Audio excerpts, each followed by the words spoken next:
Asmoday isn't Paimon. Her master was already revealed, and Paimon's true identity has been right in our faces. Hoyoverse has given us a lot to discuss, so sit back and relax while we try to answer two glaring questions. Who is Asmoday's new master? And what is Paimon? In the God's Limits teaser, we finally get an update on Asmoday. It turns out that she has been missing for some time and now serves a new master, whom she may love more than herself. Many people took this to mean that Asmoday was none other than Paimon. After all, they do have similar hair, and Paimon has frequently risked her life to save her master, the Traveler. But upon further investigation, I'm not convinced that she is.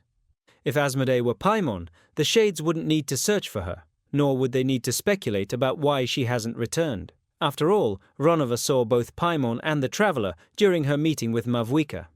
They also each have different demon names, with Asmoday's being derived from Asmodeus, the demon of wrath, while Paimon's is derived from King Paimon, the demon most loyal to Lucifer, the Traveler.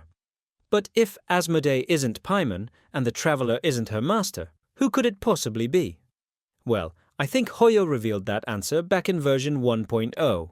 And you can block your chance of missing out on your favorite characters by checking out a site called Lootbar. Lootbar is a website that offers cheaper top-ups for games such as Genshin Impact and Honkai Star Rail. Lootbar is cooperating with the Hoyoverse routing partner so that your transactions will be completely safe, which is why they've received thousands of 5-star reviews on Trustpilot. Lootbar can save you up to 25% compared to topping up through Hoyoverse. All you need to do is choose the crystal pack you want, enter your server and UID, finish your purchase, and wait a few seconds for the crystals to be delivered. New users can also get a coupon for 10% off, saving you even more money. Other creators such as Dukaja and Tevat Times have also utilized Lootbar to save money while wishing for characters, because there really is no better deal out there. So, if you want to block your losses, just click on the first link in the description and check out Lootbar for yourself. In the opening cutscene, the twins get stopped from leaving Tevat during the Cataclysm by a god who reveals herself to be the sustainer of the heavenly principles, who we now know as Asmoday. After complaining about the arrogation of mankind, she cubes and separates them both, stripping the Traveler of their power in the process. But what really catches my attention are the seemingly corrupt cubes running up her arms, and the same red corruption can be seen bleeding into her golden power. I'm calling it some form of corruption, because red is often used to symbolize chaotic or abyssal data. Forbidden knowledge, Arlashino, Hillicruels, all are represented using red. And while inside one of Asmoday's cubes, Rhinodotter noted that the life within it had been tainted by the ruler of space's power, which implies that her power is corrupting or unstabilizing the life in her cubes. And what other red power corrupts any life it comes in contact with? Well, that'd have to be the Abyss. 500 years ago, Renova was sent down to curse the people of Khaenri'ah with immortality. But as she was punishing the people, Asmoday's cubes are seen in the background, presumably sealing things. We already know what happened to the citizens of Khaenri'ah, yet we're never told how they defeated the flood of abyssal monsters overtaking it. So what if Asmoday was sent to Khaenri'ah for that purpose? The heavenly principles may have ordered Asmoday to go to Khaenri'ah and seal any remaining monsters to keep them from breaching the surface. But in doing so, she would have been sealing abyssal power into her cubes and body, corrupting both her and her power. This would explain why Asmoday's power is tainting the life within her cubes. She, herself, is tainted. It would also explain why the Traveler was cast into a 500-year slumber that was filled with nightmares after being cubed. Because as told to us in version 5.4, nightmares come from the Abyss. Taking that into consideration, Asmoday's new master may be none other than the Abyss itself. This is what Renova meant when she said that Asmoday may love her new master more than herself. She is serving the Abyss at the cost of her own life, which would explain why she's been passing away. The Sustainer is passing away, the Creator has not yet come, but the world will burn no more, for you shall ascend to the seat of the god. This would also fit into what Istaroth says about Asmoday having potentially switched sides. After all, Celestia's biggest enemy has always been the Abyss, not the Traveler. But I don't believe she made this decision lightly.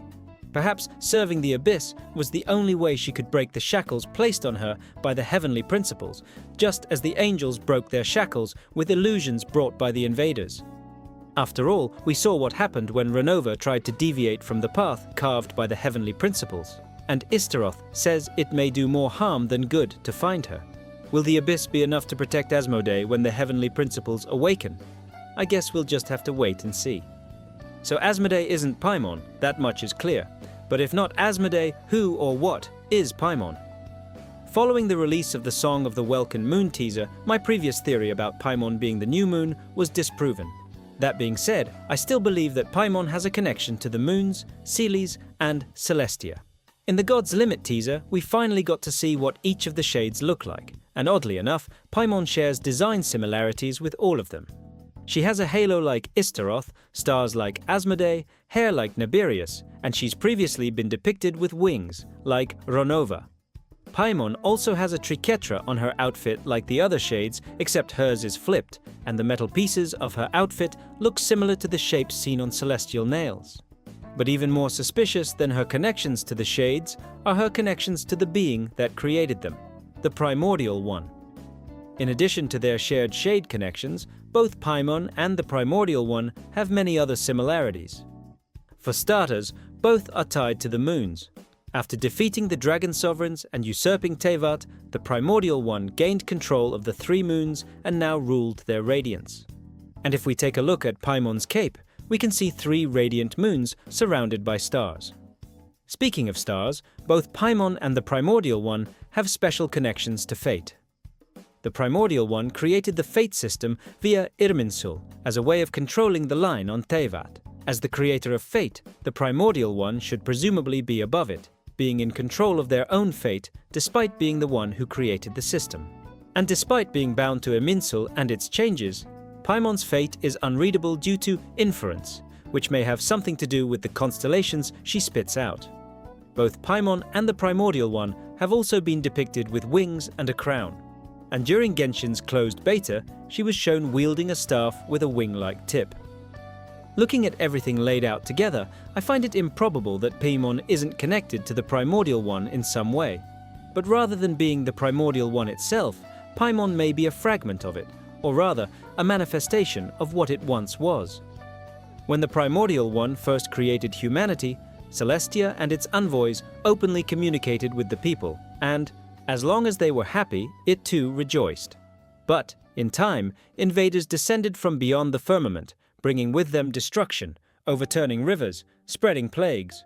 And though the invaders brought war to Celestia, they also brought about illusions that could break through the shackles placed on angels by the Primordial One, fueling them to rebel against it.